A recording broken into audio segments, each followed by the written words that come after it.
एकदा हा चिकन दिलखुलास खाल्ला ना तर हॉटेलच विसराल। तर असं बोनलेस चिकन घ्यायचं, खलबत्त्याच्या ठोंब्याने असं ते प्लेन करून घ्यायचं। त्याच्यानंतर अमूलची क्रीम टाकायची त्या चिकनमध्ये, त्यानंतर आलं लसूण पेस्ट, मीठ, काळी मिरी पावडर, कोथिंबीर, हे सगळं साहित्य टाकायचं। पुन्हा ते मॅरिनेट करून ठेवायचं।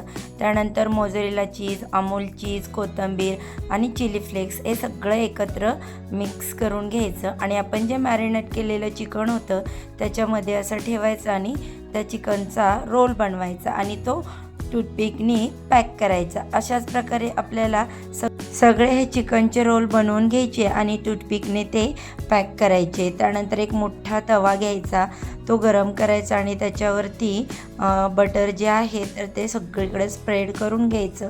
बटर वितळलं की आपण हे जे चिकनचे रोल बनवले होते ते सगळे त्या तव्यावरती घालून घ्यायचे आणि त्याच्यावरती झाकण ठेवून थोडीशी 5-10 मिनटं वाफ येऊन द्यायची। वाफ अजिबात बाहेर सोडायची नाही। त्यानंतर हे असे पलटी करून घ्यायचे।